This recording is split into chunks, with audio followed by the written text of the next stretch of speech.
Topluya baxırsınız. Səhifə 221. Bir İngiltere, 22-ci test. Baxın, keçən dəfə də sizə izah eləmişdim. Yuxarıdakı ada ölkəsi bir İngiltərədir. İki də Fransa. Qərbi Avropada da demişdik, Avropanın qərb bölgələri, sol tərəfləri olduğu üçün hamısı Qərbi Avropada. Düz aşağısı 2 Fransa idi. Demişdik, İngiltərədən Fransaya birbaşa quru sərhəddi yoxdur, eləmi? Dəniz yolu vardı, arada dənizdən sərhəddir. Başa düşdünüz, gəlb dənizi keçəsən ki, gedəsən Fransaya. Arada Lamaş boğazı var. Deməli, İngiltərə 2 Fransa. Deməli, biz Fransa tarixini keçdik. Fransa'nın 11-15-ci əsrlər tarixini keçdik. Bu gün də İngiltərənin 11-15-ci əsrlər tarixini keçəcəyik. İngiltərə 11 və 15-ci əsrlər tarixi. Fransa'nın 11-15-ci əsrlər tarixini keçdik. İndi İngiltərəyə keçirik. İngiltərədə Fransa'da bənzir bir çox hadisələr. Amma yadda saxlayın ki, İngiltərədəki hadisələrin əksəriyyəti Fransadan daha tez baş veribdir. İngiltərə Fransadan çox öndədir. Məsələ burasındadır ki, İngiltərə təkcə Fransadan öndə deyil. İngiltərə bütün Avropa ölkələrindən öndədir. Özdə xeyli öndədir İngiltərə. Deməli, İngiltərə tarixini öyrənərkən 1066-cı il Hastings döyüşü var. İngiltərədə feodal dağınıqlığı var idi. Nə idi feodal dağınıqlığı? Nə deməkdir feodal dağınıqlığı? Vahid dövləti yoxdur. Vahid dövlətin olmaması. Yəni, əyalətlərdə hərə bir nəfər öz başçılıq edir, hərə özünü kral edir. Başa düşdünüz? İngiltərədə vahid dövlət yoxdur, şey var da, əyalətlərdə kralların, müxtəlif kralların hakimiyyəti var. Və Normandiya hersoqu var, İngiltərə, Fransanın şimal əraziləridir, Fransanın İngiltərəyə yaxın olan ərazilərdən. Oranın bir hersoqu var, oranın belə bir kralı var. Birinci Wilhelm, Fatih Wilhelm deyirlər ilk vaxtlarda buna.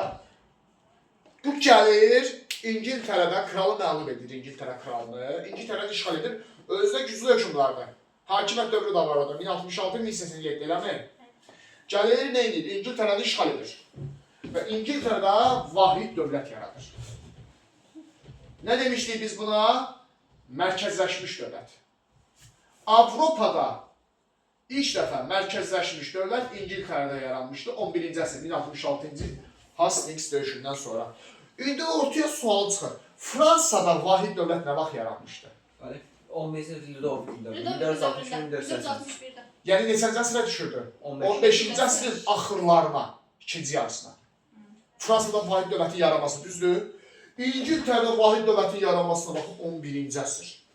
İngiltərə Fransadan 400 il qabaqda idi. Vahid dövlət İngiltərə 400 il qabaqda yaranıbdır. Nəinki İngiltərədə? İngiltərə Fransadan qabaqdadır. İspaniyadan da 400 il qabaqdadır. Rusiyadan da, Niderlanddan da, bütün Avropa ölkələrindən xeyli irəlidə idi İngiltərə. Başa düşdünüz? Yəni, İngiltərədə vahid dövlət çünki digər ölkələrin hamısında, Avropa ölkələrinin əksəriyyətində 15-ci əsrin sonlarında yaranmışdırsa, vahid dövlət anlayışı. İngiltərədə bu 1066-cı Hastings döyüşündən sonra yaranmışdı. Birinci Wilhelmin dövründən İngiltərədə kral hakimiyyəti başlamışdı. 1066-1087 İngiltərədə birinci Wilhelmin hakimiyyət dövrüdür. Biz buna deyirik güclü kral hakimiyyəti. Yəni, güclü kral hakimiyyəti olmalıdır da, bu qüdrətli bir kral olub ki, İngiltərəni birləşdirirdi da. Tunar, Hastings döyüşünü baş verdiyi ildə Azərbaycan tarixində hansı hadisə baş vermişdir? Şirvanşahlar Səlcuqlara tabe olmuşdu. Qaratecin. Qaratecin. Düz deyir. Səlcuq sərkərdəsinin adıdır. Alparslan. Yox, hökümdar sərkərdəsi deyir. Qaratecin. Qaratecin gəlmirdi.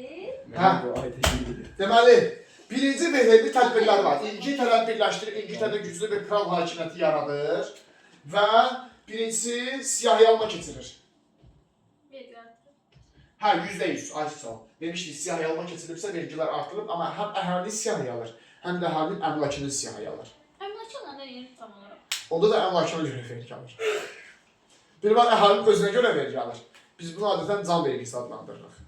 Bir də var əmlakını siyahi alır, əmlaki görə də vergi alır. Siyahi alma keçirir, amma bu pis bir şey olsa da ümumi olaraq güclü dövlətin yaranması deməkdir də. Dövlətin mərkəzləşməsi üçün bir qayda qanundur. Başa düşdünüz? Birinci Wilhelmi dövründə. Sonra təhkimçilik möhkəmlənir. Təhkimçilik rəsmiləşir. Təhkimçilik nədir uşaqlar? Aslı olmuyor. Kəndlər tərk kimi alınır da müəllim. Aslı hala salınması. Yəni kəndlər azad idi. Bəzi kəndlər var ki, azaddır da, düzdür. Onlar keçirlər feodalların ixtiyarına. Aslı hala düşürlər. Tam köləlik deyil, yarımçıq köləlik. Elə bir kəndli qalmalıdır. Feodalın torpağına ekib becərməlidir. Bəylə ağasının torpağına ekib becərməlidir. O yandan çıxıb gedə bilməz. Buna deyilir təkimçilik.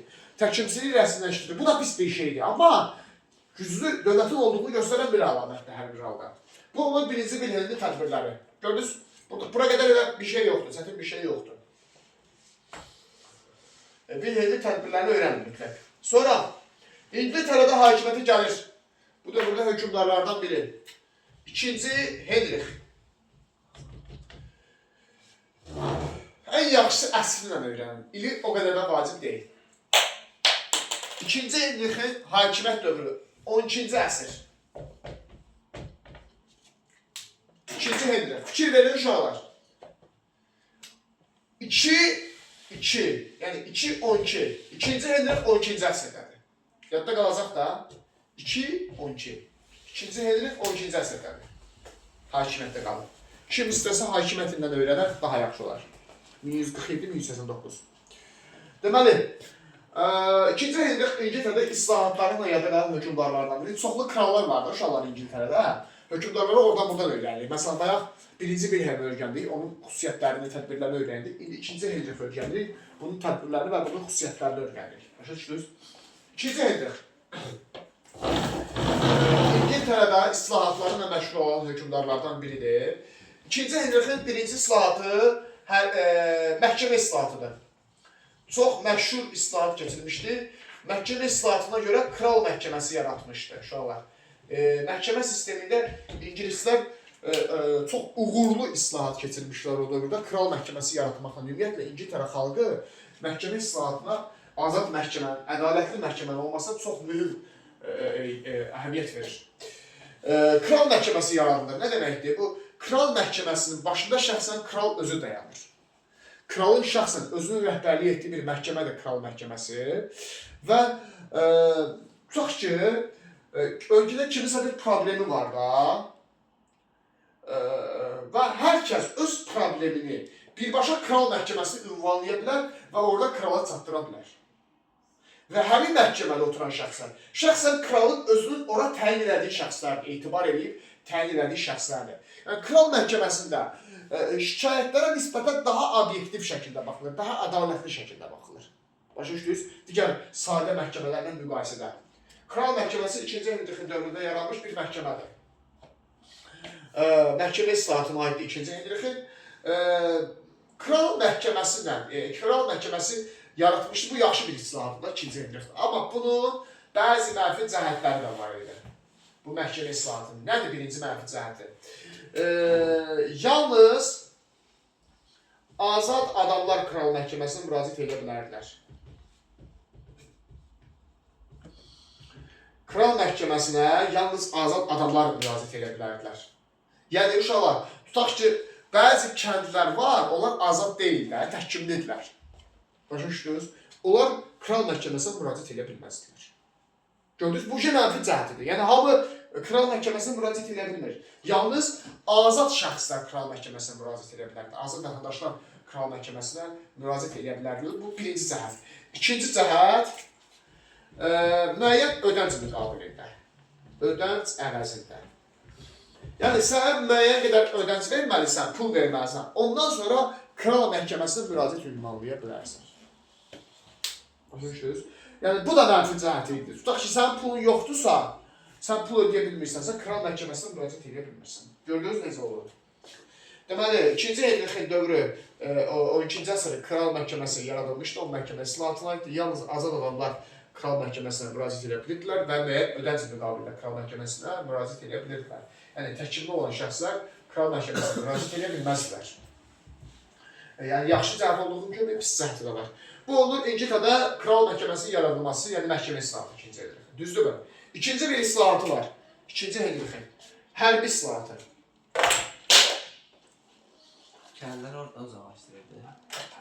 Ona bənzər bir şeydir. Tam elə deyil. Hərbi islahat. Məhkəmə islahatını qeyd elədik. İndi hərbi islahatı qeyd edirik. Qalxan pulu vergisi yaradılır. 2-ci Henrikin hərbi islahatından. Qalxan pulu vergisi. Uşaqlar, qalxan harda olur? Orduda olur da. Qalxan anlayışını biləcəksiniz ki, bu ordu islahatı. Oraya tutdum. Qalxan pulu vergisi nədir? Pul verirsən, əskəriyə getmirsən. Buna deyirik, neqodla, tutaq ki, yararsız. Amma bizdə bu bəzən qanunsuz formada baş verir də. Başa düşdünüz? Əslində sən əskəriyə getməlisən. Amma İngiltərədə də bu qanunlu idi. Pul verdin, əskəriyə getmirdi. Məsələn, cəngavərlər İngiltərədə. Hə, o dövrdən bəri həmişə İngiltərədə bu qanun işləyir. Qalxan pulu vergisi. Müəyyən bir ödəniş verirsən, ödəniş müqabilində hərbi xidmətdən azad olursa, çox yaxşı bir islahatdır. Niyə? Kral da həmin pulla gedir özünə pullu ordu yaradır. Yəni muzlu ordu yaradır. Deməli, İngiltərədə muzlu ordu var imiş uşaqlar. Cəngavərlərdən pul alırdı, özünə xüsusi yeni bir cəngavər dəstəsi yaradırdı. Döyüşçü dəstəsi yaradırdı. Bu nədir? Qanunləşdirmişlər də. Qalxan pulu vergisi deyirlər. Başa düşdünüz? Bu da olur 2-ci Henrikin hərbi islahatı. Məhkəmə islahatı dedik, hərbi islahatı dedik. 2-ci Henrikin hər iki islahatı uğurlu islahat sayılır, ümumi olaraq götürsək. Bir də kilsə islahatı keçirməyə çalışıb, amma bu uğursuz olmuş uşaqlar, yarımçıq qalıb. İstəyirdi ki, Roma papasının hakimiyyəti məhdudlaşdırsın. Roma papasından kilsəni alsın. Siyasi işlərdən uzaqlaşdırsın Roma papanı həm də. Amma kilsə islahatı uğursuz olmuşdu, çünki hər iki Roma papası elə də zəif deyildi ki, Roma papasına kəskin bir qarşı dönməyə girsin, başa düşdünüz. Ona görə kilsə islahatı tam alınmadı, amma məhkəmə islahatıyla hərbi islahatı uğurlu olur. 2-ci Henrikin və dövlət daha da möhkəmlənir 2-ci Henrikin dövründə. Ümumi olaraq güclü bir hökmdar sayılır. Başa düşdünüz bu dövrünə? Sağda bax, həqiqdir. Ben 10 dakikaya çıkarsam. 15 24. Aa, yok, izah edeceğim. Ha? Aa, halı geçiyorsun. Korkadeyi almıştım ki dersin satın. Təzə yapacağım ben. Deməli, Wilhelm'dən danışdıq, 2-ci Hendrikdən danışdıq. İngiltərədə bəzi maraqlı hadisələr var. 1215-ci il. Çox mühüm bir sənətdir bu. Böyük azadlıqlar xartiyası. Xartiya nə deməkdir? Xartiya fərman deməkdir də. İngilislər bunu Magna Carta sənədi adlandırırlar. Çox mühüm bir sənətdir. Böyük azadlıqlar xartiyası 1215-ci ildə yaranmışdı, qəbul edilmişdi bu sənəd. Nədir uşaqlar? Kral öz hakimiyyətini məhdudlaşdırır. Kral yığır cəngavərləri və zadəganları başına, yəni feodallar da olan zadəgan edirlər. Bir tane bu cümle. Hə, bir dənə bu kimi gəlir. Videoya baxıb öyrənərsən. Ben ne demek? Bu ben sağlayayım. Ondan sonra. Böyük azadlıqlar xartiyası, gözü maraqlı yerlərdəyim. Birincisi, şəhərlərə azadlıq verir. Kral şəhərlərə azadlıq verir uşaqlar. Yəni, tutaq ki, bugün Azərbaycanda var da, Bakı şəhər icra hakimiyyəti, düzdür? Bakı şəhər icra hakimiyyəti nə işə baxır? Necə elə işdir?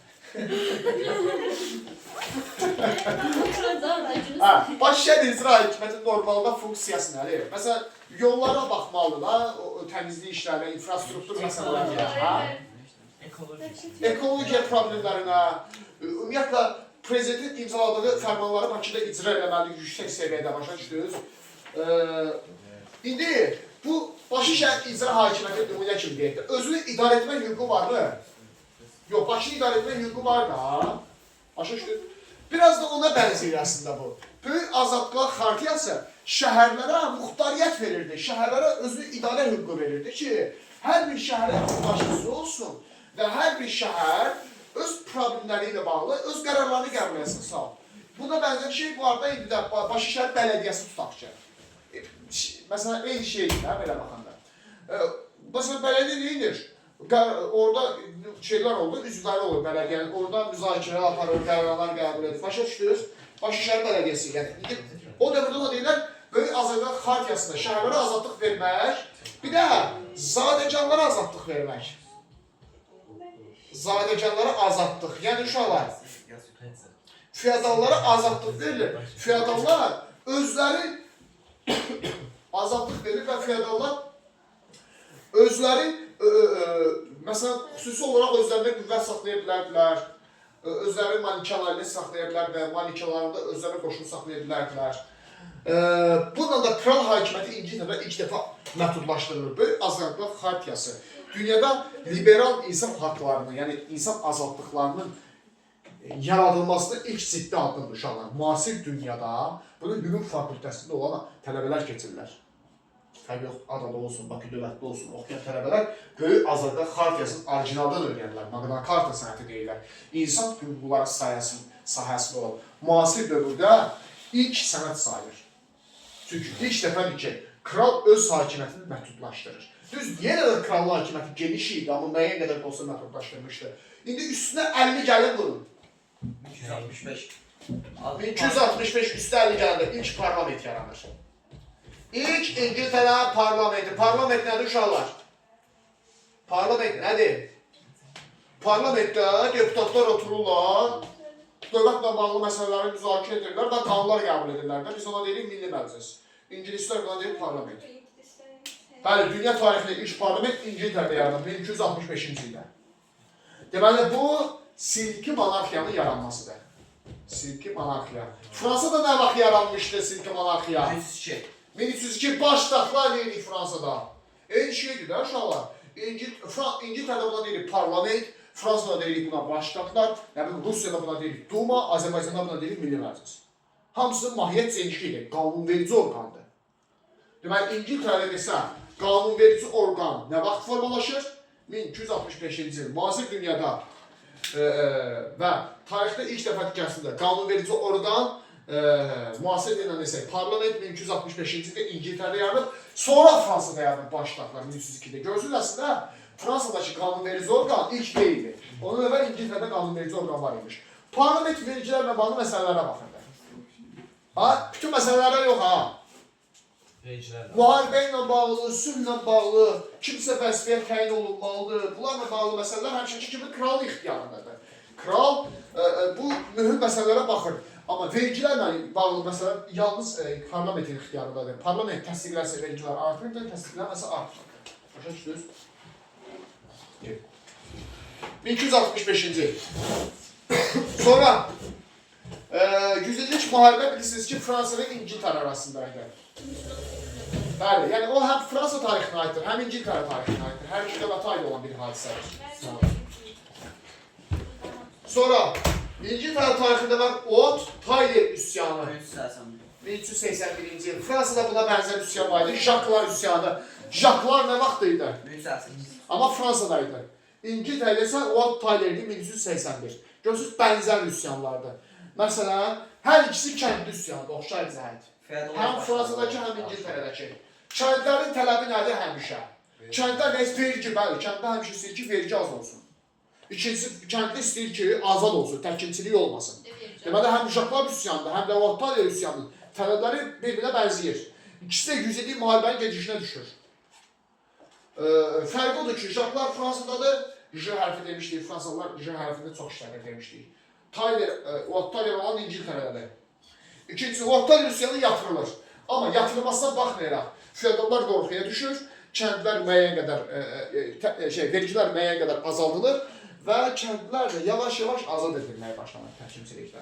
Ot Tayler üsyanı İngiltərə tarixində belə məşhur üsyanlardan biridir. Sonra Ağ Qızılgül müharibələri İngiltərə tarixində.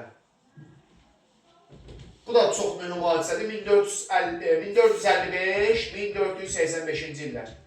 İngiltərə tarixində, görün, buna düşür yaxşı. İngiltərə tarixində Ağ Qızılgül müharibələri 1455-1485-ci illər uşaqlar. Bura deməyin də, onu yatıb. 30 il davam edib İngiltərə tarixində. Buna bəzən vətəndaş müharibəsində əslində bu daxili çəkişmələrdir İngiltərədə. İki dənə sülalə var İngiltərədə. Biri Tudorlar sülaləsidir. Məşhur sülalə, Tudorlar nəsli. Bir də York sülaləsi var İngiltərədə. York məmnunum lazımdır. Yox, adı çəkilir sadəcə. Bu sülalələr arasında hakimiyyət daxilində mübarizə gedir.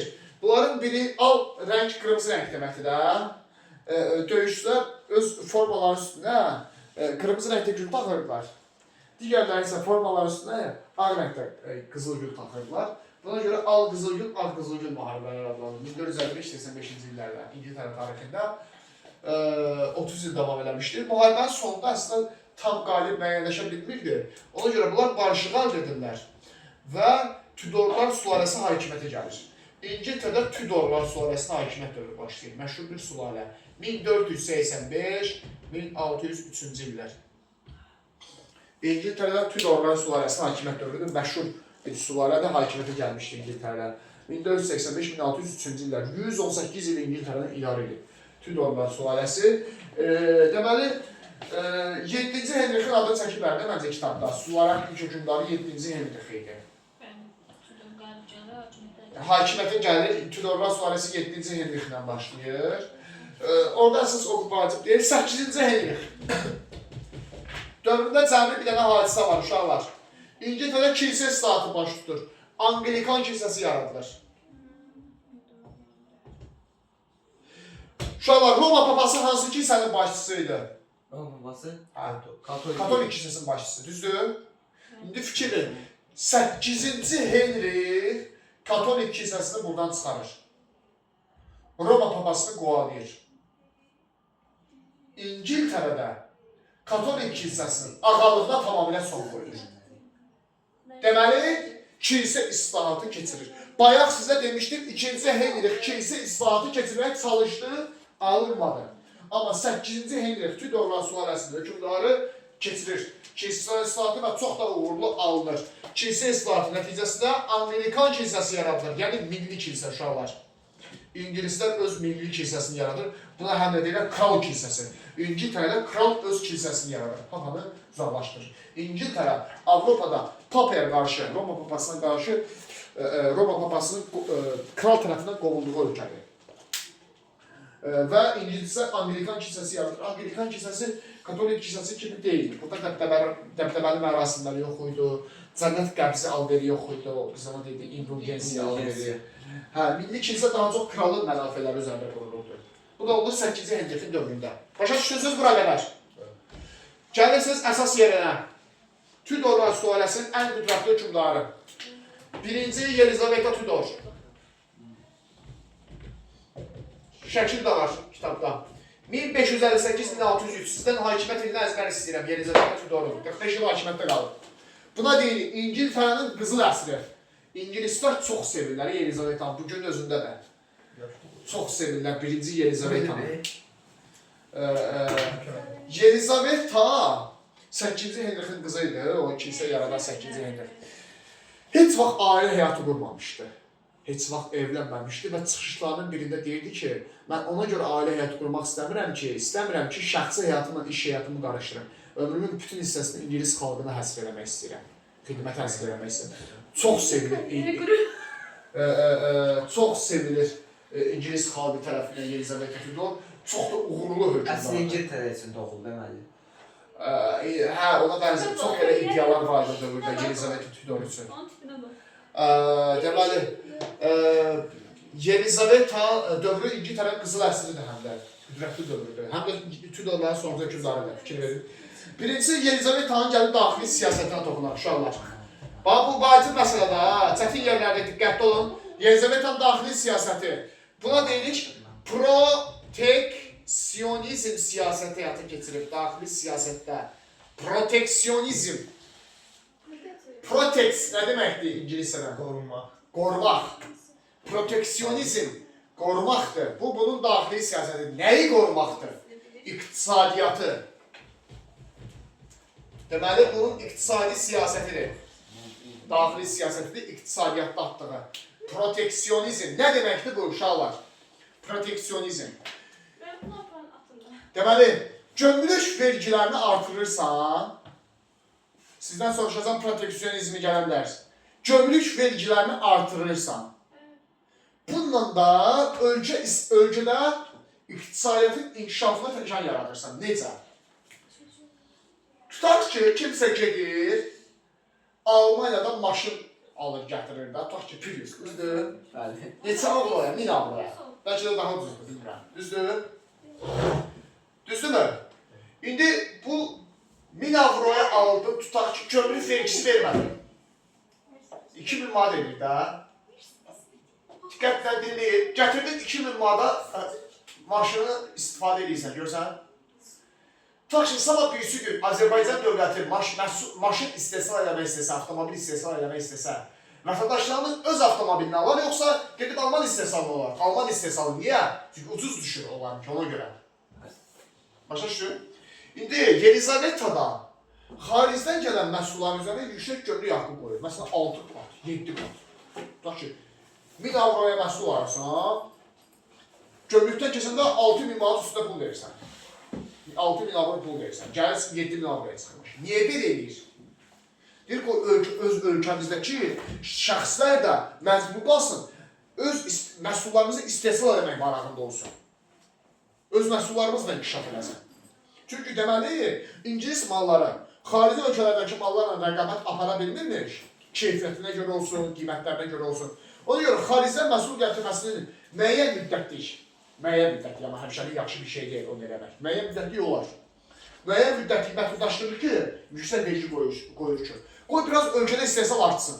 Başa düşdünüz? Ölkə iqtisadiyyatı rəqabət apara biləcək bir hala gəlsin, çatsın. Amma ümumi olaraq proteksionizm elə də yaxşı siyasət deyil. Sadəcə müvəqqəti olaraq təzə yaranmış dövlətlər üçün yaxşı bir siyasətdir ki, ilk vaxtlarda qoy iqtisadiyyat formalaşdıra bilsinlər. Bu onun daxili siyasətidir. Gəlirik xarici siyasətinə Yelizaveta Tudorovanın hərbi donanma yaratmaq. İspaniya ilə müharibə aparmışlar. Bilirsiniz də uşaqlar, İngiltərə dəniz ölkəsidir. Sizə bayaq xəritədə göstərdim ki, İngiltərə Avropa ilə birbaşa quru əlaqəsi yoxdur. Yəni yox idi o vaxtı. Dəniz yoluna əlaqə var idi. Buna görə də Yelizaveta İngiltərənin donanmasının yaranmasına çox əhəmiyyət verirdi. Çünki İngiltərə deyir ki, güclü donanması olmalıdır ki, özünü qoruya bilməlidir. Bu dövrdə ən güclü dəniz donanması İspanlardaydı. İspan donanmasını məğlub edilməz armada adlandırırdılar. O qədər güclü bir donanması var idi İspanların. İspanya özü də Avropanın güclü dövlətlərindən biri idi. İspanya dövləti özü və armada idi İspan donanmasının adı. Onu da məğlub edilməz armada adlandırırdılar İspan donanmasını. Burada məşhur bir döyüş var. 1588-ci ildə La Manche döyüşü baş tutur. La Manche düz Fransanın İngiltərə arasında bir boğaz, La Manche boğazı deyirlər. Bax bu tərəflərdə uşaqlar, burada. İspan donanması məğlub edilməz armada hücum edir İngilislərin üzərinə. Adı da məşhurdur bu donanmanın ortasıyla dövrdə. Məğlub edilməz, yəni ki, cəhdi çox tutar bu donanmanın. İngilislər çox böyük bir vətən savaşına girirlər. Çox böyük bir vətən savaşına girirlər nədir, İspanlarla Yelizaveta dövrüdür. 1588 və İngilislər qalib gəlirlər uşaqlar. İngiltərə qoşunları qalib gəlir. La Manche döyüşündə 1588-ci ildə. La Manche döyüşündə İngilis qüvvələri qalib gəlirlər. Yelizavetanın nüfuzu xeyli artır. Çox böyük bir qələbə qazanırlar. Məğlub etməz armada məhv olur. Və Yelizaveta İngiltərədə daha da çox sevilməyə başlanır. Bir növ İngiltərə milli qəhrəmanı kimi görünməyə başlayır. Necə fransızlar Jeanne d'Arc elə görürlərsə, İngilislər də La Manche döyüşündən sonra Yelizaveta Tudoru elə qəbul eləməyə başlayırlar, o formada qəbul eləməyə başlayırlar. Deməli uşaqlar,